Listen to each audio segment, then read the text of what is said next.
Perkenalkan, nama saya Elizabeth Ronaulina Sedolangodai dengan NPM 2251055 dari kelas Ilmu Hukum Malam B. Kali ini saya akan membahas mengenai perbandingan dalam perspektif hukum. Dosen pengampu Pak Febri Jaya SHMH. Baik, kali ini kita akan membahas dan membandingkan berdasarkan 3 perspektif. Yang pertama ada aliran hukum alam atau lex naturalis, yang adalah hukum yang berlaku abadi sebagai hukum yang normanya berasal dari Tuhan, dari alam semesta, dan dari akal budi manusia yang tidak terikat oleh waktu dan sebagai tempat hukum untuk menyalurkan kebenaran dan keadilan yang absolut. Yang kedua, aliran hukum positivisme adalah aliran hukum yang memisahkan secara tegas antara hukum dan moral, antara Dasein dan Dasolen. Lalu yang terakhir ada aliran hukum sosiologis, yang adalah aliran hukum yang menghendaki bahwa hukum yang dibentuk dan diberlakukan harusnya tetap memperhatikan keadaan dan kesadaran masyarakat. Karena seperti yang kita ketahui bahwa di Indonesia bukan hanya aspek hukum yang harus diperhatikan, melainkan juga aspek sosiologis, agar keduanya tetap berjalan seimbang dan selaras. Are you ready? Mari kita bahas dalam pembahasan ini. Kasus Jerings dalam perspektif hukum.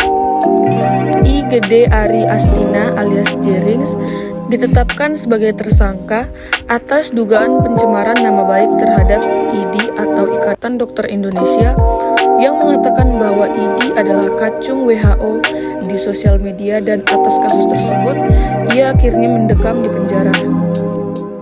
Jering mengunggah postingan yang mengandung tuduhan bahwa IDI dan rumah sakit menjadi kacung WHO. Gara-gara bangga jadi kacung WHO, IDI dan RS seenaknya mewajibkan semua orang yang akan melahirkan di tes COVID-19. Sudah banyak bukti jika hasil tes sering ngawur, kenapa dipaksakan? Kalau hasil tesnya bikin stres dan menyebabkan kematian pada ibu atau bayinya, siapa yang tanggung jawab? Tulis Jerings dalam akun sosial medianya. Penghinaan merupakan tindak pidana penghinaan yang dibentuk oleh pembentuk undang-undang, baik yang bersifat umum maupun yang bersifat khusus, dan ditujukan untuk memberi perlindungan hukum mengenai rasa semacam ini. Ada pula terdapat 2 objek hukum dalam kejahatan ini, yaitu kehormatan dan nama baik. Tentang tindak pidana penghinaan atau pencemaran nama baik, ada yang merupakan penghinaan umum dan terdapat penghinaan khusus yang diatur di dalam KUHP. Sementara penghinaan khusus di luar KUHP ialah penghinaan khusus pencemaran nama baik dalam Undang-Undang Nomor 11 Tahun 2008 tentang Informasi dan Transaksi Elektronik.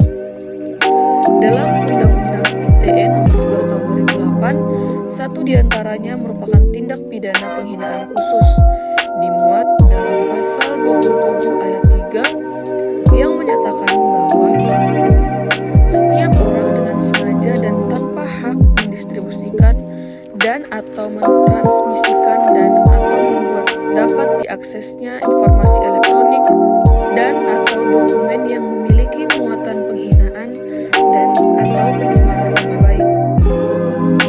Baik, lalu kita sampai pada yang terakhir, yaitu analisis dan kesimpulan. Dari kasus yang dialami dan dihadapi oleh Jerings, saya menyimpulkan bahwa menurut saya perspektif yang tepat dalam menangani kasus Jerings adalah perspektif hukum sosiologis. Saya menyimpulkan dan berpendapat bahwa pendapat dan kritikan yang disampaikan oleh Jerings mengenai tepat atau tidaknya tindakan tes COVID-19 terhadap ibu hamil atau yang hendak melahirkan tidak sepenuhnya salah, karena ia mengkhawatirkan keselamatan si ibu dan bayinya. Terlebih lagi, melihat banyak bahwa hasil tes yang sering ngawur. Makanya dia berpendapat bahwa kenapa harus dipaksakan kalau hasil tesnya pun sering ngawur dan menyebabkan si ibu stres.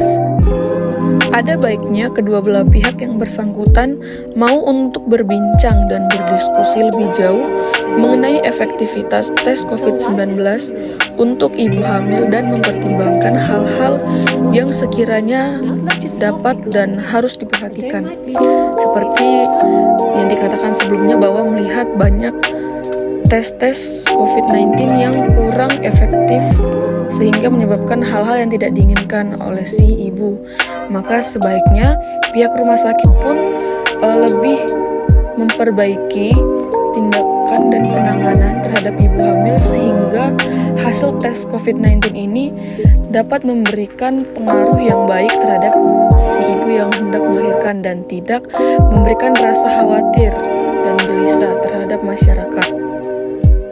Baik, sekian yang saya sampaikan dalam tugas kali ini. Apabila ada bahasan atau tafsiran yang saya salah sampaikan, saya minta maaf sebelumnya. Semoga apa yang saya sampaikan ini dapat menjadi pembelajaran baru untuk teman-teman sekalian dan untuk saya juga. Sekian dan terima kasih.